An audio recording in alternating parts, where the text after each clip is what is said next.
Mark, welcome to the show. Thank you. Pleasure to be here. Well, we wanted to have you on the show to talk about forward-facing sonar. We're seeing it in so many places. We were just talking about muskie fishing with it and how it's become such a powerful tool there. We see it in our neck of the woods with people using it for like drop shotting walleyes. It's become just an incredible weapon there. Exactly. But it's becoming bigger and bigger in trolling. But a lot of people haven't seen it yet. They haven't seen the power of it in the trolling game. So you can just maybe give people a little bit of a taste of what that's like using that forward-facing sonar system in a trolling setting. You know, Garmin was the first manufacturer to come out with forward-facing sonar, which was our Panoptix, our original version. And since then, we've come out with our Live Scope. Now we've come out with Live Scope Plus. And everybody is really focused so much on the Live Scope version that they kind of forgot about the Panoptix you use for trolling. And here at the Great Lakes, that PS30 is a fantastic Panoptix forward-facing sonar to be able to see the salmon coming around your riggers, your dipsies. You can see the fish coming and going out of the cone angle. And that is just a fantastic tool. And the guys up here that really got into it are catching a lot of fish. They're so tuned into seeing those fish on the screen. You can watch the salmon staging in the different areas in the fall, so you know exactly where they are. You can see how they react to the baits. You know, if they're not hitting the lure, you change your speed, change your color, change presentation. But that PS30 is a fantastic tool for trolling, for trout and salmon, and even for the walleyes. Very good. Trevor, I know you got some questions. Well, I just did a seminar earlier this morning on, specifically on, using a fish hawk, when walleye fishing. But one of the questions I got from one of the attendees was, well, have you ever thought about putting a camera in the fish hawk probe? And I said, well, truthfully, we don't need a camera in the fish hawk probe because now with Panoptix, I basically have, a camera. It's not a camera, of course. It's not showing you video. But what it is doing is it's showing me real-time reaction of what the fish are doing. It doesn't matter if it's dark underwater. It doesn't matter if the water's cloudy. It doesn't matter what water clarity is. It is a camera where you're able to actually judge how fish are reacting to a presentation where all of a sudden, you got your spread down and you see this fish, salmon, we'll call it, swimming to your spread. Streaking into the spread. And he's either going to eat or he's not. And if he's not, well, that's pretty darn good clue that maybe something needs to change, right? Gotta change something. So it's everybody uses the term game-changing technology. I can pretty definitively say at this point that in my lifetime, as in the fishing realm, right, this is the game change. I mean, it's here. There is absolutely no doubt. And, I've had the opportunity to make my living working in the marine electronics industry. And I've been at this now for 40 years. So to see it go from paper graphs and flashers to this technology is absolutely mind-boggling. Yeah. And like you said, the Panoptix is like having an underwater camera. You're seeing real time. Without the limitations. Right, without limitations. On a side note, Mark is one of the guys, you've done this 40 plus years, right? Exactly. I mean, Mark is one of the guys that I look up to, right? I mean, he has been there and he has done that. So like for me personally, these are the guys that, for what it's worth. Yeah, it's really fantastic guy. I've had, a fantastic career in an industry that I absolutely love. And to watch this technology change the way it has, it's mind-boggling. Yeah. When I first started, we didn't even have electronic cartography. You had a Loran to use for navigation in the Great Lakes, and now we've got GPS, we got cartography. It's unbelievable. And forward-facing sonar, it is probably the biggest breakthrough that I've seen in this industry. I think the other thing too, I know with our products, we're putting more product now on 18, 20-foot trailer boats than we do on the traditional big lake, Great Lakes boat. And what's made that possible is that technology. So there's a safety factor that goes with that. Yep. There's all, you said you referenced the Loran C, I mean, now everybody's got a GPS and, we've got good weather forecasting, and it's possible for us to go out on these big waters with respect and knowledge, and be safe, and just one more thing that technology has brought us. I mean, and you look at the kayak business, all of the sonar products that are on these kayaks today, it's unbelievable to see how many different sonar products and live scope and forward-facing sonars on a kayak. And these guys love it. It really works. Like I said, it improves your safety. You can go out there and feel confident that you're going to be able to get back. I mean, it's just unbelievable technology, and the pricing really is affordable. We make products out there that fit everybody's budget. Yeah, there's a kayak right down the aisle from us here that you got the Garmin Sonar system. He's actually got a fish hawk on it. The question that I hear all the time from people is, what is the difference between Panoptix and live scope? Okay, that's a good question. The main difference is, Panoptic has a wider cone angle. It's a bigger transducer. It's going to be mounted on a transom of the boat, which you can steer it backwards so you can see the fish coming in. You can see your spread and your riggers, and sometimes the dipsies. Where your live scope is a narrower cone angle that you normally put on either a trolling motor or on a aftermarket pole that you can steer and aim it to the target that you want to look at. You can use live scope for trolling, but you're going to have to steer it because the cone angle is a lot narrower, so you're going to have to be aiming it towards your downriggers manually, where the PS30 is a wider cone angle. You can steer it electronically. What is it from prop wash and stuff like that? Well, you want to get it where you get the cleanest water, because you're going to get, when there's air bubbles in prop wash, you can get return signals, you can get some noise. So you want to try and get it where you get the cleanest surface of water. And that's the same with even a traditional transducer. Yeah, it's the same thing we tell people too. Yeah, unfortunately, we're all fighting for that same real estate. Our joke in the office is transducers are like Jello. There's always room for one more. So boy, some of these boats got 4 or 5 across the back. It's unbelievable. You're right. We're running out of real estate. Maybe we should say transducers are like potato chips. You can't have just one. There you go. Right. You can't eat just one. That's right. And they've got. I mean, there's. Yeah, you need more than just one. I mean, as we've a number of topics here, the different seminars here at the show, the transducers are now specialized devices. I mean, they're really to unlock the potential of the electronics that we have. And so many people just take the transducer for granted, and you can't, because that is critical to get the best performance out of any sonar unit. I don't care who made it, what company, the transducer is critical, and you want to get it mounted where you get the least amount of turbulence. Absolutely. If you have any questions for Mark from Garmin, go ahead and put them in the comments, and we'll get them to Mark here. He'll be with us for about 10 more minutes. Mark, I've talked to a couple different people who are running this. We did a show early on in the history. I think it's episode 9 or something like that on the Great Lakes Fishing Podcast with Casey Prisco, who runs the Panoptix on the back of his boat. And one of the things that, I don't know if it was Casey or somebody else was telling me, that one of the things that they like about it, where they see the power of it, is they'll be running with their spread. Maybe they're running 10 lines out, and one line is bringing the fish in, but they're not biting that line. It's kind of an attractor. It brings the fish in, and they're biting somewhere else.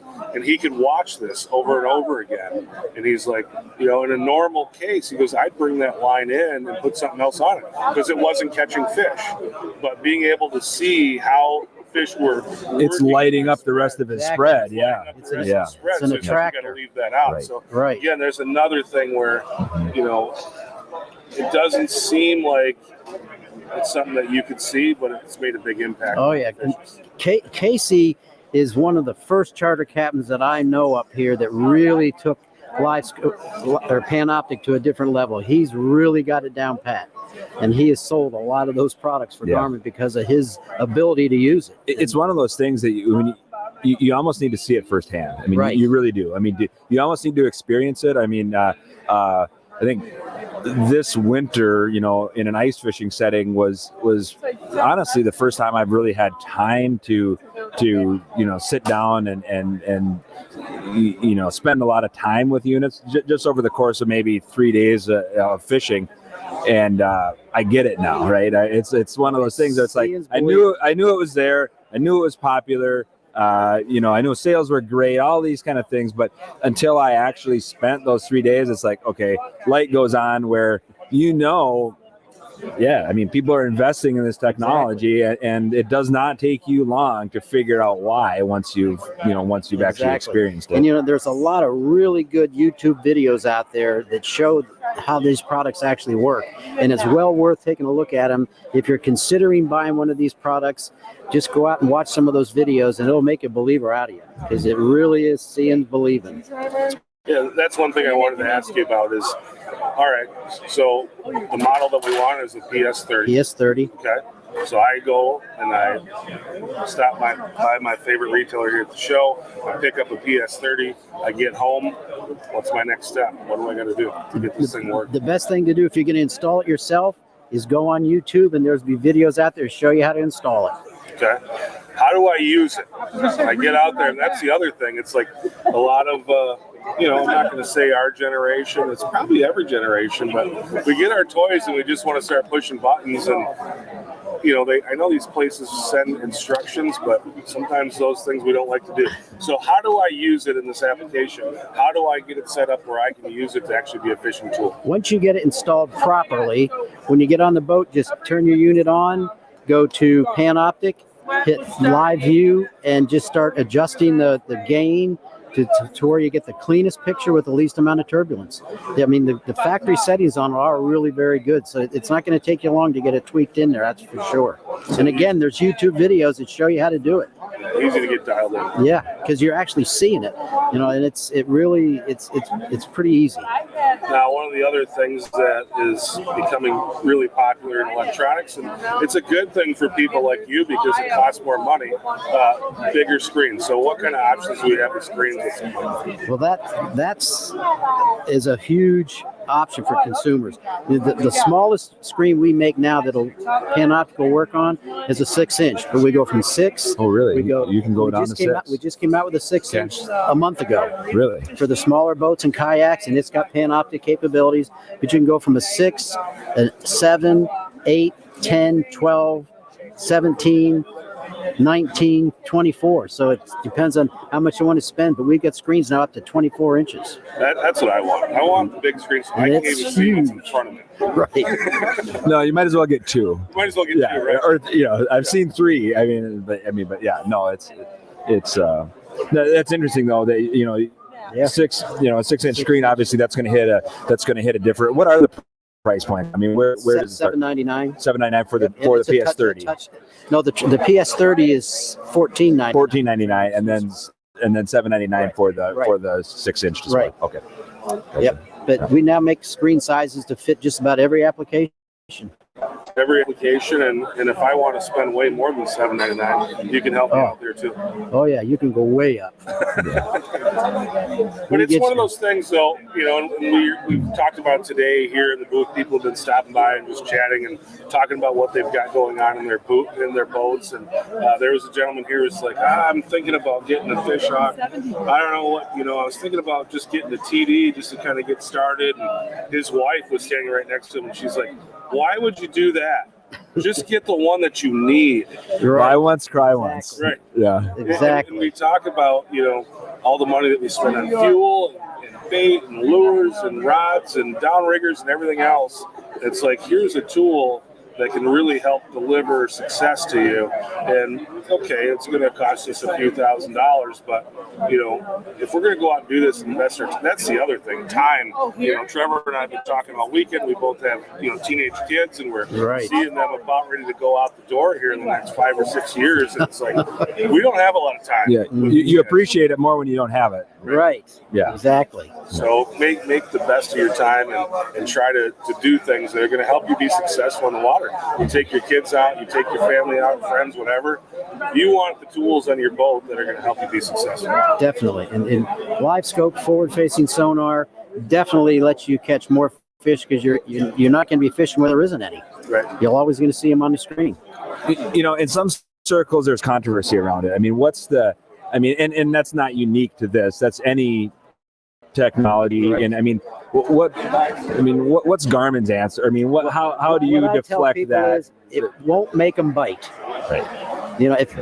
you can see them, and some days it's going to show you how bad of a fisherman you really are. Right. You'll see them fish all day and not catching any. Right. Well, I remember that even underwater cameras. I was involved with that whole business in the early days, and that was the thing. Is it was kind of funny because the talk of outlawing or legislating them actually really blew the category up, where it legitimized it, and people are like, see how good it really is. Yeah, it's like, well, outlaw it, but I want mine first. Exactly. I want mine first. I want mine first. Just do it after I get mine. So we see it everywhere. I mean, you see it like I used to be a duck hunter. And spinning wing decoys was that was a big thing. They were going to ban those, and you got all these different rules against crossbows, and then you can only have so much poundage and all these different things going on with it. But I think the answer really comes, and it's something I tell people all the time, is with two different things, and that's one's back limits. Right. If we start seeing things go, then you adjust the bag limits. That with bag limits, you drop the bag limits, and then the other thing is us as sportsmen and sportswomen, like, we can go out and just tear them up if we want to. But it's like, let's be responsible and know that this is a fun thing for us today. We're going to go out and do this, but we don't have to put every fish that we catch in the box. Exactly. Catch and release. Don't destroy the resource. Yeah. We're out there to have fun. Right. Exactly. And you see it in a lot of forms of fishing.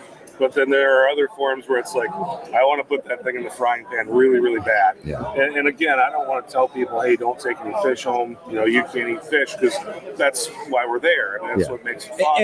And I mean, it's also the great fishery, they're put and take fisheries, right? These fish are put in to harvest to a degree. That doesn't mean that we're going to abuse the resource or anything like that. And I think at the end of the day, if more people are enjoying the resource, the more people that enjoy the resource, the more effective we're going to be in protecting it over time. For sure. Especially, and that was something that we all talked about here before we went on the air too, is we walk around the show and we see a lot of gray hair, and like I was sitting here have gray hair, or no hair. I have no hair. So like getting young people out and getting them introduced to sports is really important. Exactly. And one thing that we know about young people is they love technology. You were talking about that too. No question.